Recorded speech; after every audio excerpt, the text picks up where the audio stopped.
Hey everybody, this is Jay Nathan. Jeff and I recently had the opportunity to sit down with Lincoln Murphy, who's a world-renowned speaker, consultant, and writer on all things related to customer-centric growth. Lincoln literally wrote the book on customer success. We talked about his journey, how customer success has to be linked to growth to be viable in a modern SaaS company, and we talked a lot about customer advocacy. You can find Lincoln at 16ventures.com. He's got an upcoming workshop on customer advocacy that we highly recommend you go check out. I think you're going to enjoy the episode. Stay tuned. Welcome to the Gain, Grow, Retain podcast. So you made a little bit of a shift to go away from the words customer success. Yeah. But have you found that that's taken you into new markets that you weren't touching before? And that's what you're sort of referencing there? Like, what is that outside of B2B SaaS, or is it other? No. I mean, still a lot in B2B SaaS and in the startup world and stuff like that. But, more just with non-customer success audiences. So, I'm talking more about expansion. Clearly there's some customer success organizations are sort of tasked with that, and they're interested in that kind of thing. But, you also have other parts of the business that are responsible for or interested in, how to expand. So just by kind of dropping the customer success name, it's repositioned me as not just a customer success guy. And then talking about these things has opened it up to other parts of the business that are interested in it. So yeah, but that said, so it's interesting, right? Okay, this is cool. I like what this guy's saying, but who is he? Why should we listen? So now you have that need for that social proof and stuff like that. Yeah. I didn't necessarily need that because I already had things that that kind of built up that trust in the customer success world, whether it was just people knew who I was, they'd just been around long enough to know, or have seen me around long enough, or the book or whatever, or the blog. I mean, they went there specifically for customer success content. So that's that. Also some geographic stuff. I'm doing something in Poland. I've been to Poland a couple times, but it's actually been a couple years. And this is a different part of Poland, and it's a different audience.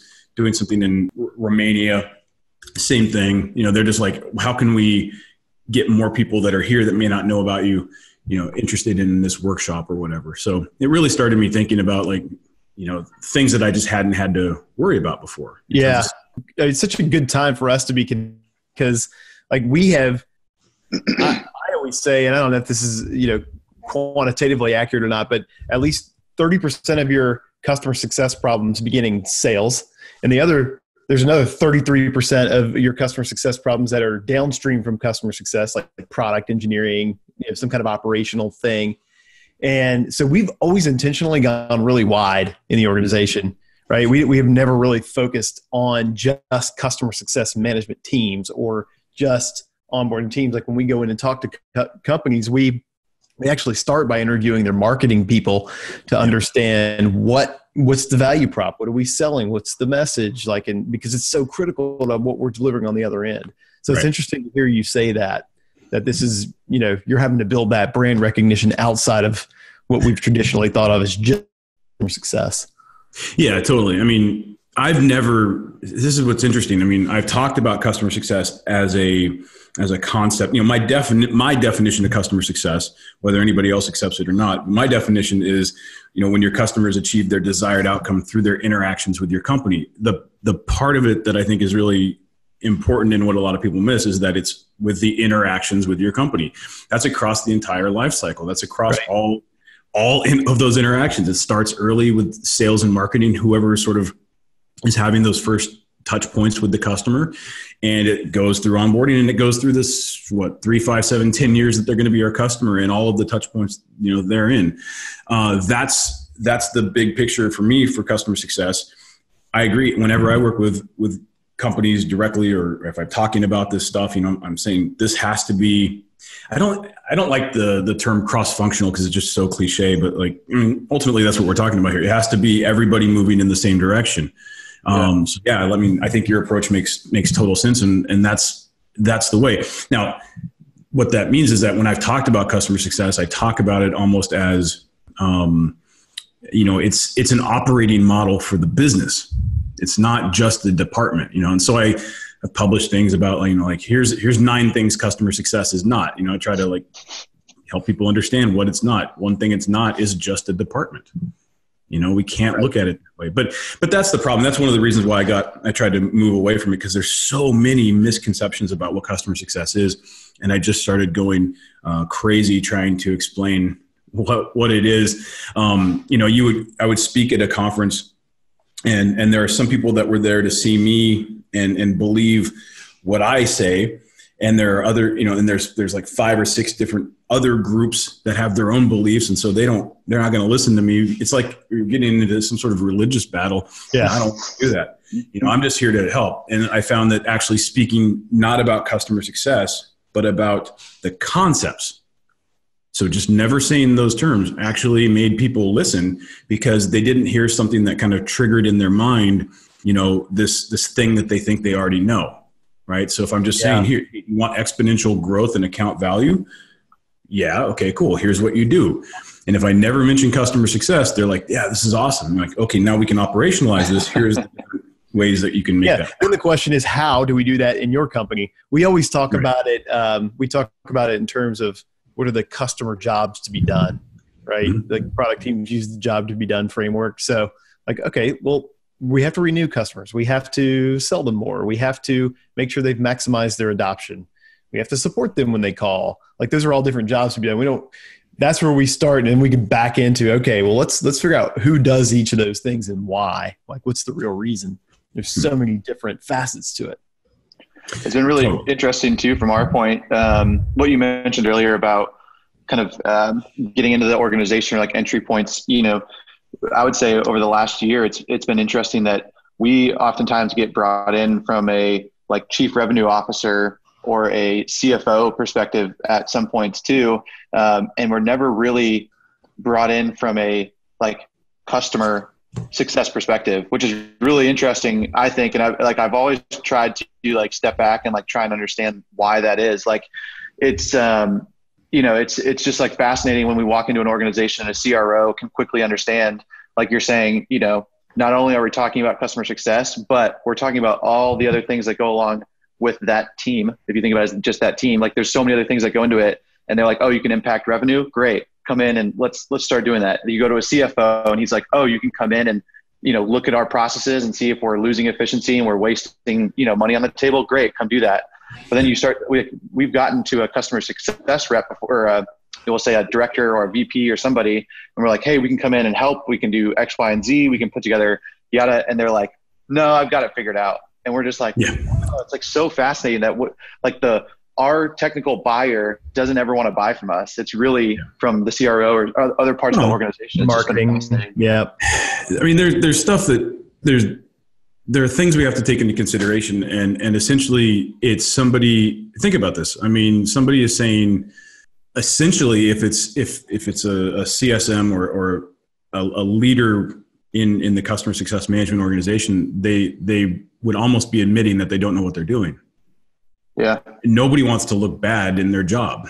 So, they may have even reached out to you, and then by the time you end up talking to them, they've realized that if they suggest bringing you in, that they're basically opening themselves up to some scrutiny that maybe they didn't originally have. Whereas a CRO is like, hey, how can we make more money? And if you can help us do that, we'll do it. Which is why I love working with companies that have this growth oriented view, whether it's a CRO or just whatever the organization setup is. But if customer success is under operations, or some, like, I don't know, just not looked at as a growth mechanism. I'm not here to help you save money and bring out those operational efficiencies. Sometimes, obviously we can maybe do that, but like that's no fun. That doesn't give you exponential growth. That just helps you save a little bit of money. So I mean, that what you just said is my experience too, and frankly where I like to be. It's a lot more fun and a lot more effective.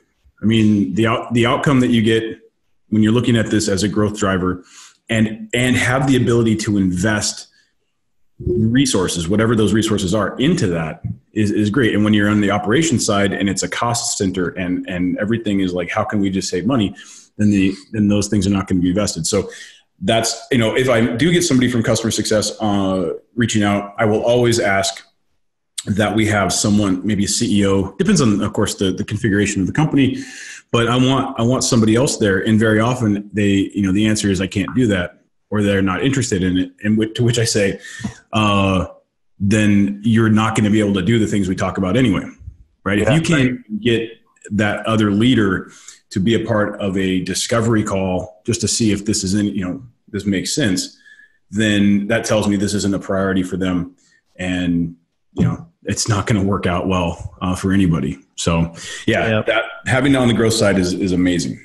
We were at a private equity roundtable yesterday, and I spoke, and there were a number of other people who spoke, and there were multiple times throughout the day when people who were helping to drive these transformations and have done a fantastic job in the companies, very notable companies that they work in, doing that, said the same thing that you just said. Like, if you don't have an executive level, like a C level, CRO, COO, CEO, somebody who cares about the growth of the company as your sponsor, don't even start. Like, don't waste your time, or go find another job at another company, because, this company is not serious about, what a customer success strategy can do. Yep. Yeah. I mean, that's it. That's all. And like, if you're not willing to, even if they're not willing to, or you don't have somebody that can do that, just to even, at this phase, I worry about what's going to happen down the road. Right. And what's going to happen is probably nothing. So it's going to be the same. I was going to say, you've been in this game now for a while. Like, I think this might be one of the key things that's changed over the past 10 years, is that people are recognizing that this is a growth function and it's not an operations function per se. But what would you say? Like, what is the biggest difference between when you really started, you're down your path on the customer success side of things and where we are today? Yeah. So I started in this because I was doing growth stuff for companies. I was helping companies grow, and it was primarily through their existing customers. So I saw that a long time ago as, this pretty awesome potential growth mechanism. I didn't, I remember when I first sort of had those realizations, I wasn't sure exactly what that meant.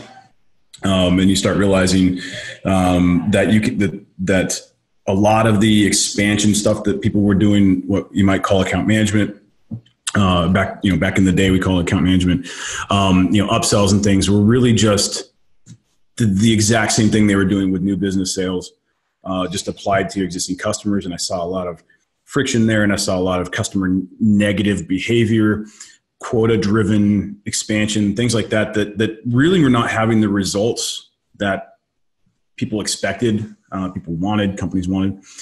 And so I started looking at how to do this in a more customer-centric way. And eventually I saw that what I was doing in the way that I was thinking about it seemed to be similar to this thing called customer success. This was maybe 2012, 2013, something like that. And so I started I just jumped on that term and kind of, took it from there. So my approach was always, this is a growth mechanism. I quickly got bogged down in all of the ways that people were looking at customer success that weren't growth mechanisms, and specifically on like churn mitigation. Companies that were doing all these things wrong, from bringing in bad fit customers to having products that don't work, to just, not having an appropriate experience for their customers, not being deliberate in their customer acquisition, all these things. And they were like, how do we fix churn? I mean, well, fix those things. Fix those things and you won't have churn. Now let's focus on growth. Right. Well, no, we need to spin up a customer success management organization. We need to bring in some junior people to sit here and make customers happy. And now we still have a lot of churn. It's like, yeah, because you're not solving for the underlying issues that are causing churn. So I got bogged down in that. And then like 6 years later, I'm like, oh, wait a minute. This is not good. So look, but the reality is a lot of companies are realizing, have realized that this is a growth mechanism. I would still say though that most companies, at least that I run into, don't see it that way, or publicly, like the representatives of those companies will go on stage at an event and talk about how they see it that way, but back at home base, behind the scenes, it's not seen that way. So you got to be really careful. A lot of people talk a good game. A lot of people are very confident in what they say on stage. They're using, 2019, 2020 tactics fueling their growth. But back at home, they're using 2014 tactics because they actually put something in place. They put something in place and then they didn't want to rock the boat. And that's kind of the biggest issue I see with customer success management organizations is that, look, in sales, no sales leader is going to use, like really professional sales leader that cares about their career and cares about making money is going to use 2013, 2014 tactics today. That's just like not going to happen. Right. And in fact, they're going to switch it up quarterly sometimes because they're trying to figure out what will work. They had this idea, they put something in place, it didn't work, they switch it up, or it worked, but they think they can do better. Same with marketing. You wouldn't use marketing tactics that are even 6 months old in some cases. It just wouldn't work. And yet with customer success management leaders, I see a lot of them are unwilling to make any changes once they put something in place because they're not seen as a growth mechanism in the company. They're not seen as something positive. They're sort of just, they have to be there. They're a cost center, whatever. They don't want to rock the boat, So they go out, they talk a lot of theory about stuff, but back at the office, they're not actually doing anything. People don't like it when I say stuff like that, but it's reality. And I think we need to move past that. We need to be willing to change things up if it's not working or if it could be better. Yeah. I think part of that is it seems like there's I don't want to say this the wrong way, but some customer success leaders have a hard time going to make the case for what we would traditionally have thought of as like a capital investment in that part of the business to drive growth. Like that's how we think, and we've always thought about capital investments and CapEx, but they are, very much in this OpEx mindset of like, okay, I just need some more people to do more of the same thing I'm doing and then do it across all the customer segments, right? Not just, these two at the top or whatever. Part of what, back to your earlier point about being maybe threatening to the customer success team itself, we're trying to think about how do we we're here to come alongside you and make that case, right? Make the case that you're a growth engine and you need investment to do that. And of course, that's where we like to come in and help. But I mean, that's beside the point. We just want them to get the investment so that they can drive the state of their business forward. So right. I mean, I'll just say, and maybe this will help you in your sales, but the reality. So one of my checks to when I'm talking to a potential client. But this isn't just a check for success potential. This is also something that helps, I think, with the positioning of what, this potential pushback is to simply say, so like I said, this is a check for success potential, but this is also positioning. I'll say, if it's true, look, I think you could get there on your own. Like you're thinking about this the right way. You're going to figure this out. And that's the kind of person I want to work with because I can come in and accelerate that for you. I can help you get there faster. But if we didn't do anything together, you will get there on your own because you're thinking about it the right way. Some people, the things that they're saying to me, I'm listening and I'm like, you're not thinking about this the right way. And for us to work together in a way that's going to get you the result you want, I have to help you change your mindset. And I learned a long time ago that while maybe that's possible, that's a much bigger ask and way outside the scope of what we can do. That takes you having to come to that realization on your own. But if you're already thinking about it the right way, you're looking at things with the right worldview and the right mindset, and you've done the research and you've gathered things and you know where you need to go, I can come in, provide you the frameworks, provide you whatever you need, that expertise and experience, and we can accelerate that. That tends to make people go, oh, okay. So I'm not dumb. It's not me. It's this person is going to help me be able to accelerate that. The other thing is that's how they can sell it to their whoever else they need to sell it to. Look, we can figure this out on our own, but if these guys come in, they can do it. They can help us do it faster. Sure. And that's a great selling point, I think. It kind of diffuses that potential pushback. Yeah. Another interesting thing that I think we've been hearing more about recently too is obviously technology and automation is just coming into the space. Tech touch is like the word of vomit right now that everyone is using. But how do you think about how technology and automation and kind of orchestration, however you want to think about it, should be used? It's almost like we think of it as a kind of a sidecar, right? Like you should use it to your advantage. You should take advantage of the technology that's there and the automation. You should really use it from like a marketing function to get the right touch points at the right times.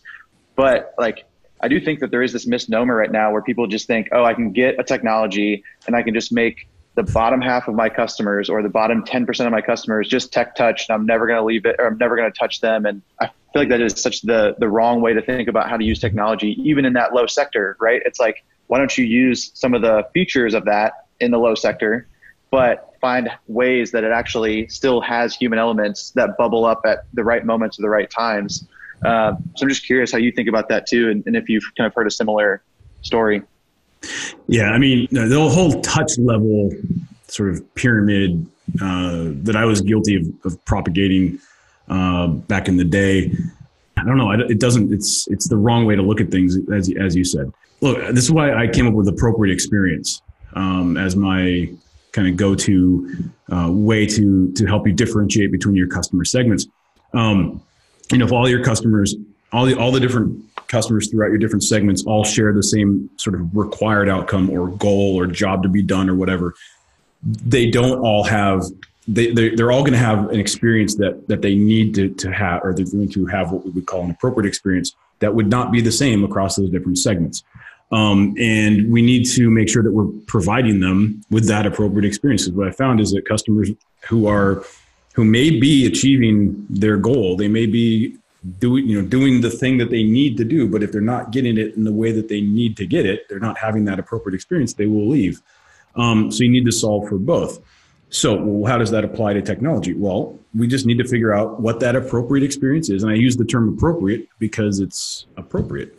It's not high touch, tech touch, whatever. It's whatever the appropriate experience is. And it's going to be a mix, most likely, of technology and human interaction.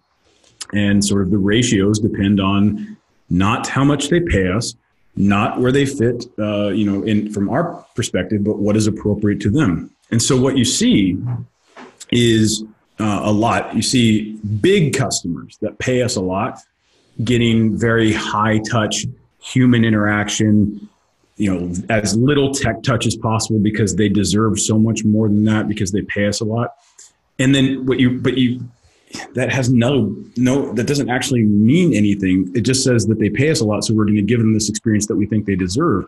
The reality is a lot of times the customers that are your biggest, that pay you a lot, and this varies. I don't know, but I see this from more than occasionally. You see big customers, or at least a segment of those big customers that would like you to just leave them alone.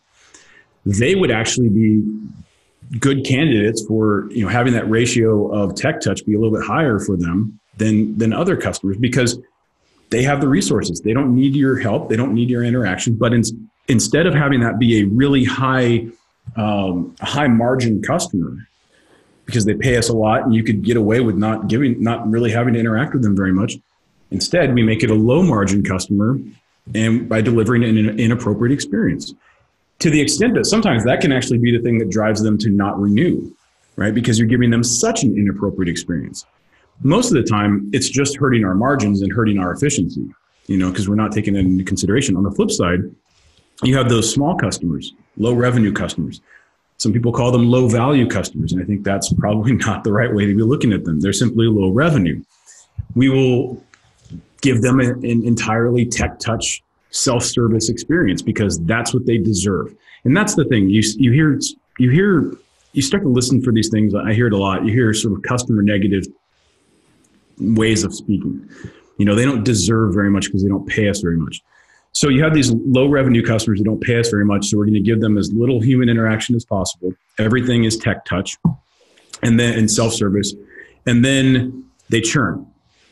Well, why do they churn? Well, there's just a lot of churn in those low revenue customers. Except maybe that's not so true. Maybe you're giving them an inappropriate experience. You see, those smaller customers maybe would prefer, maybe their appropriate experience is more human interaction. Okay, so wait a minute. This is if they prefer that human interaction, but they only pay us $50 a month. Like how does that work? Don't do business with them because you can't give them their appropriate right? I mean, I don't care about their appropriate experience. I want their money. So I'm going to give them what I'm going to give them, right? And then they churn a lot. There's a lot of churn. So then we say, I'm going to give them even less. And now the churn is even worse. And you get this cycle that is caused 100% in that scenario by the vendor basically saying, I almost being punitive in the way that they look at these low revenue customers, when in fact they should be doing everything in their power to not do business with those customers until they can, in an economically feasible way, give them an appropriate experience.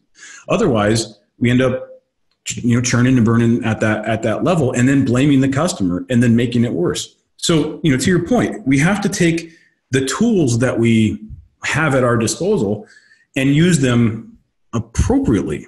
And it's going to be that mix of human and technology, human interaction and technology.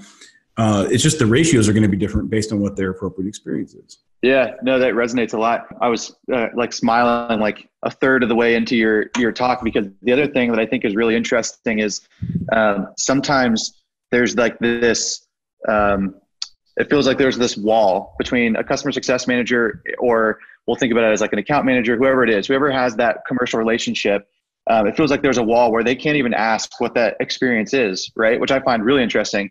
Like, we have an experience that we want from our side of things as a business. Hey, this is how we've seen people get implemented the fastest, get the quickest time to value.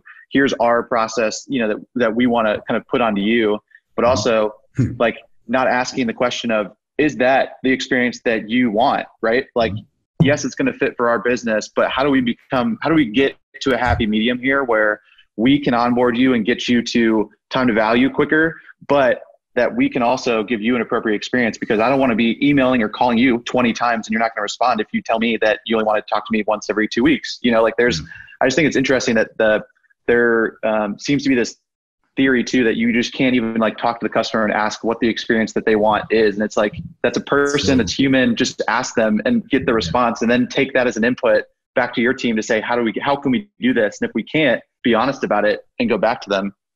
It's so weird. I mean, I think the reason, like tech touch and like surveys, these are all great because it means that we have that layer of abstraction from between us and the customer. I don't have to talk to anybody. Like it's so bizarre.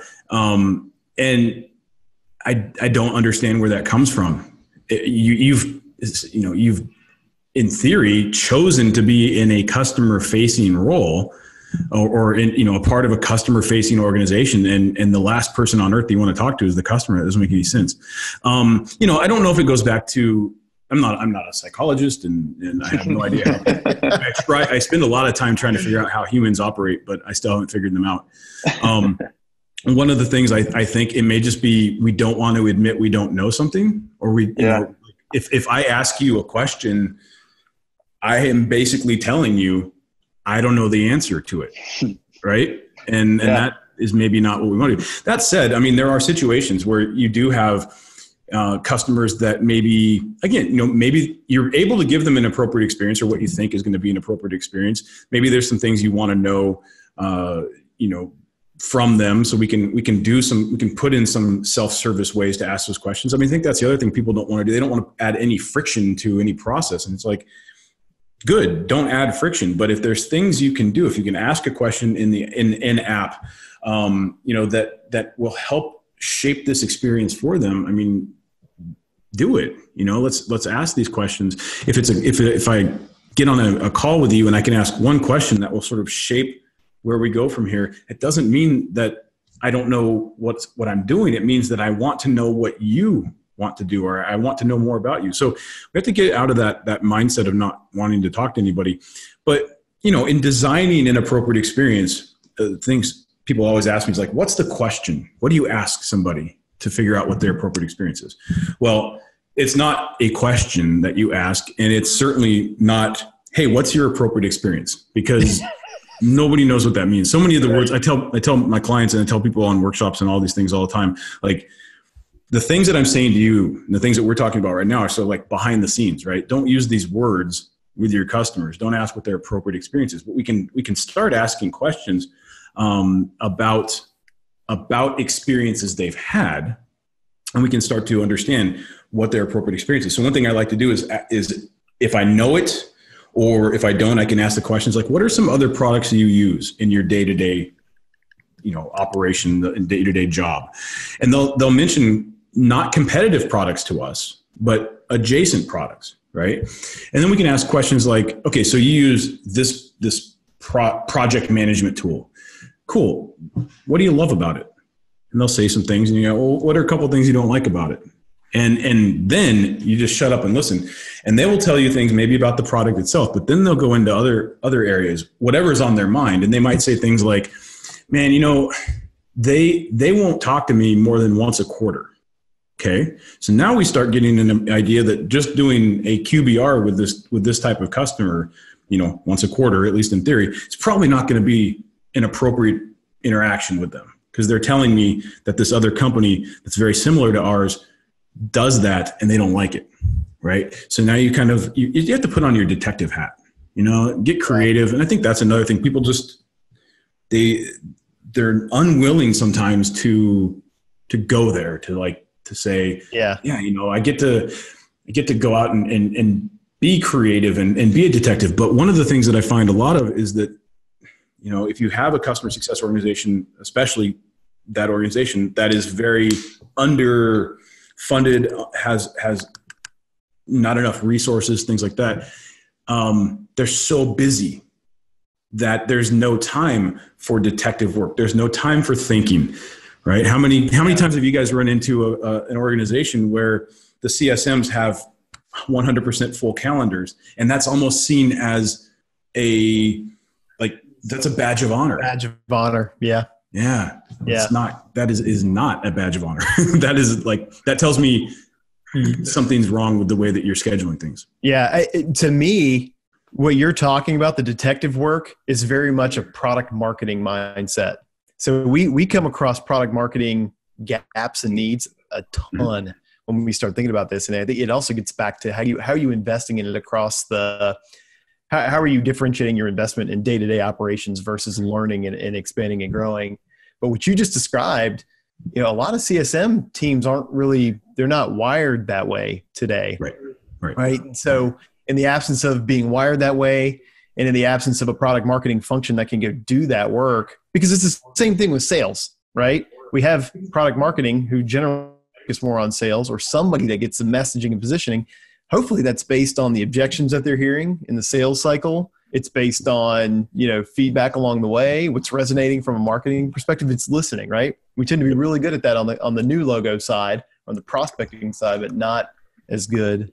That's what you just, that's huge, because you're right. I mean, once they're a customer, when they say, when they're a prospect and they say something, that's discovery. And we take that and we try to figure out how to work with that to overcome that or fix it so that they'll become our customer.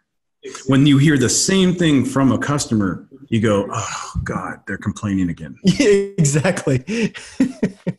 No, they're telling you something. Yeah. Right. No, exactly. They are telling you what needs to happen for them to stay your customer, to expand their relationship with you, to go out and advocate for you. And you're hearing, oh, they're just complaining again.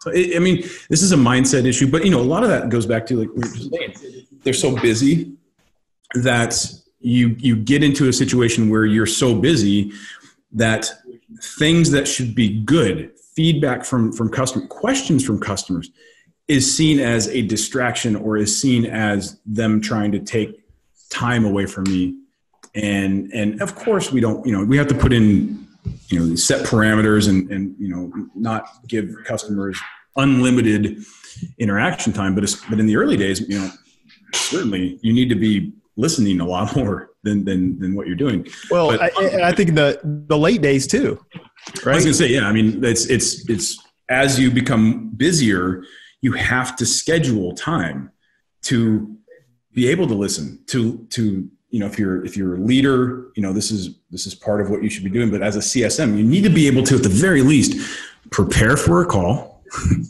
Imagine that, actually schedule some time to do some research and prepare for a call, have the call, and then have some time to come out of that call, everything from decompress, because calls can be stressful, to, take note of what you were going to do and to follow up on the things that you said you were going to do. I don't understand these back-to-back meetings. If you made a promise to a customer that you were going to take an action, when are you going to take that action? After dinner at home, maybe, probably. But is that really appropriate? Is that how we should be scheduling things? So it's just a matter of like prioritizing these things that are they're not operationally direct. Like it's not a meeting, right? So, some people might feel like if I'm just sitting here thinking, I'm wasting time. And it's not just the CSMs or the individual contributors that think that. I think a lot of leaders are if they see you just sitting and you're not on a call, you're not doing anything, which is, just the wrong way to look at it. Not producing. Right. This isn't a call center or I don't know, something like that where, in some cases it is actually, unfortunately. Yeah. But yeah, vanity metrics are a really big problem. I think people just looking at these certain things and they're going, yeah, that's. Well, back to your point that, about what humans are trying to I think part of this is I think an executive problem, because our executives, us, many times we want metrics, we want numbers, right? We want to know what the score is. But the way we always try to talk about NPS is that, sure, you get a score, right? And yeah, you need to know where the score is. And some people think it's important to benchmark where you are against, other companies who look a lot like you. But what I find much more interesting about NPS is that it is like the first layer of feedback that helps me hone in like who I can go talk to from there. And you get really high response rates on NPS because it's so simple, right? So we talk about using NPS, not for where the score is today, but where it's trending, first of all, over time. But then second of all, like what kind of conversations does that lead me to go take? Are we closing the loop on the feedback? Right. If there's somebody that's a 6 or below, like we should be calling them and getting some feedback. Or if they're a 9 or 10, like, tell me why you gave us such a good rating. So we're going to replicate that. Help us understand. Oh, by the way, would you do a video on our website? I'm not a huge fan of NPS for a lot of reasons. Mostly comes down to just because people don't really use it the right way. And to your point, this is a customer that has taken the time to, if you're going to use NPS, use it. And if a customer took the time to, respond to it, let's look at what we can actually do with it. And yeah, I say anything that isn't a promoter is something that needs to, I look at that as negative. Because, if you're just neutral or whatever, like that's still not great. Like why are, what's really going on there? So we want to intervene, and see what's happening. The other thing I find with NPS, in the promoter side, clearly they said, this is net promoter.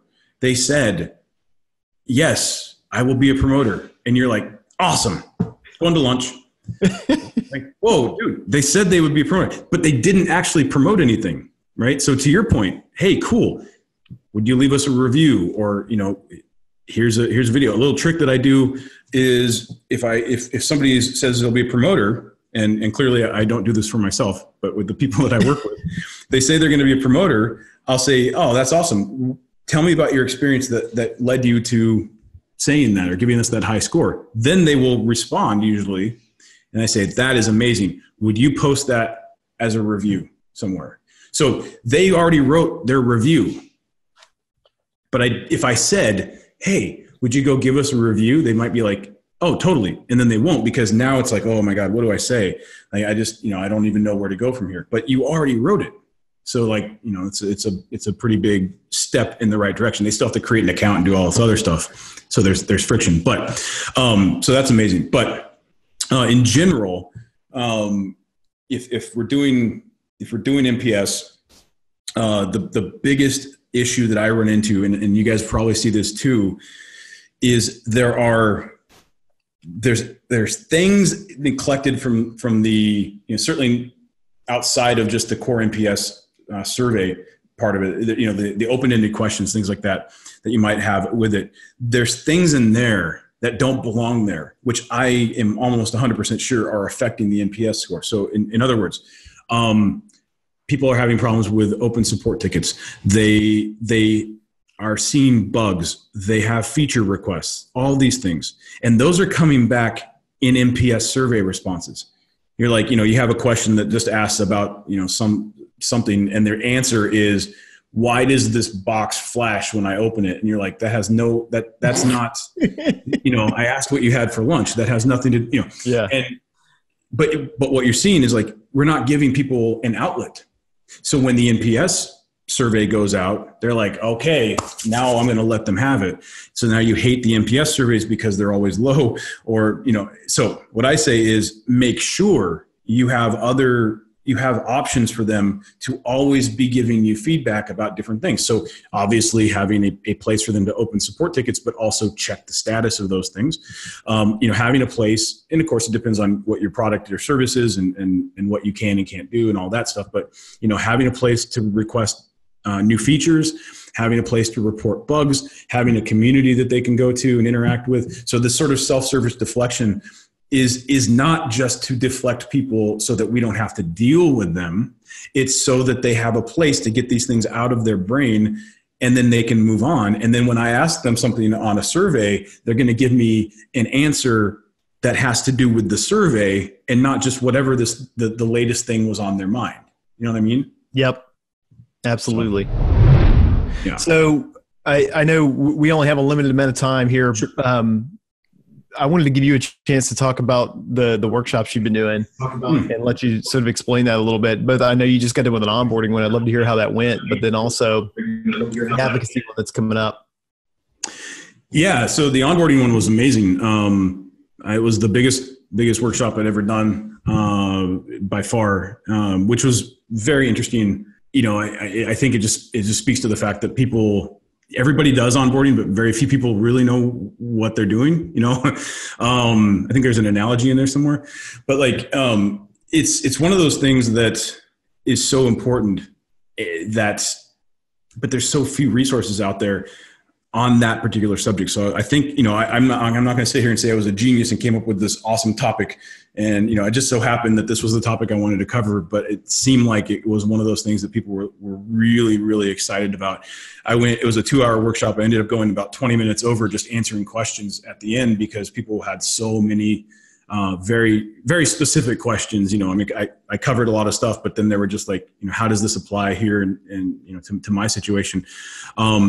What I do is I sort of, have real world interactions. And then I'm like, hey, I think that, there's enough interest here. I think people would find. So I'd been doing some stuff on onboarding, specifically with a couple clients. And I thought, this seems like something I should do as a workshop. And it worked out well.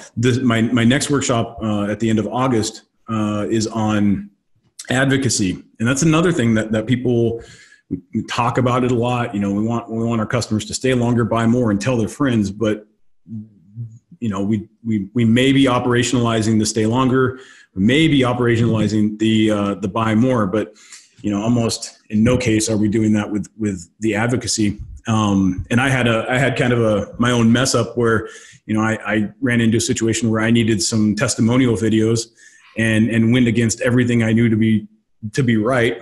Just blasted some customers and some former workshop attendees with an email that said, "Can you do me a huge favor?" Asked for video testimonials, and it just completely fell flat, and I even pissed some people off. And I was like, that sucked.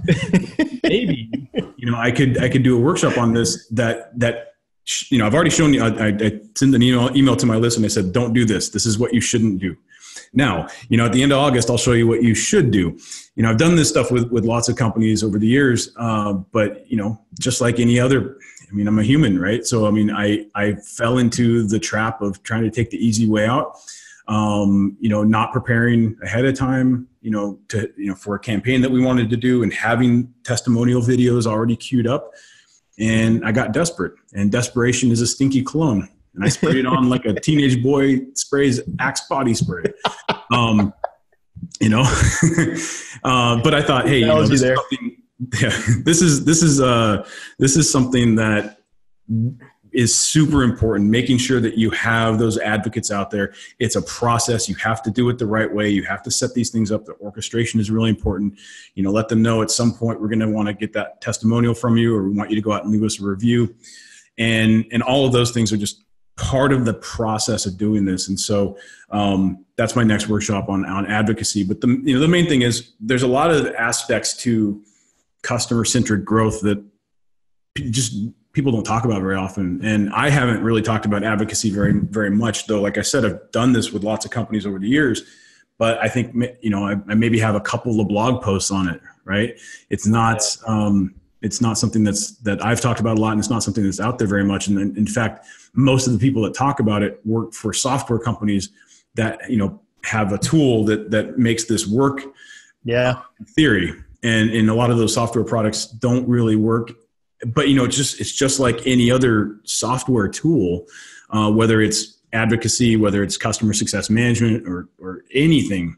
If you don't know what you're trying to operationalize, the tool isn't really going to help you, right? So, if you have a way to gamify advocacy, as some products out there do, maybe that's fine, but you don't even really understand what advocacy is and why it works, and the psychology there and all of that stuff. So that's what we're going to cover. We're going to start with like why it's super important, what the psychological aspects of it are. Like I said, I'm not a psychologist, but I try to study, how human beings work. And Robert Cialdini in his book Influence was a big influence on me in the things that I do. And that's, the power of social proof is spelled out in that book in great detail. And that's basically the psychological basis for advocacy. But, how it helps you in your company is incredibly powerful. And so we're going to talk about that stuff. So I think it's August 29th. So it'll be awesome. Awesome. Well, we sent out a link in our newsletter this week. Cool. So yeah, very cool. Hopefully we get you a few attendees. Amazing. More than one this time. Hey man, that's awesome. Dude, man, we could talk for hours. I honestly believe it. But just, that one last thing that I mentioned to you, like when people onboard into my company, I send them straight to your definitive guides to customer success, because this stuff's it's just awesome, man. We love it. So that's cool. Love what you're doing, and appreciate your friendship and you being part of our story now. And look forward to just staying in touch with you. Hey guys, thanks so much for taking the time to listen to the Gain, Grow, Retain podcast. If you liked what you heard, please take a moment and share the podcast with your friends and colleagues and subscribe. We really appreciate it. Talk to you soon.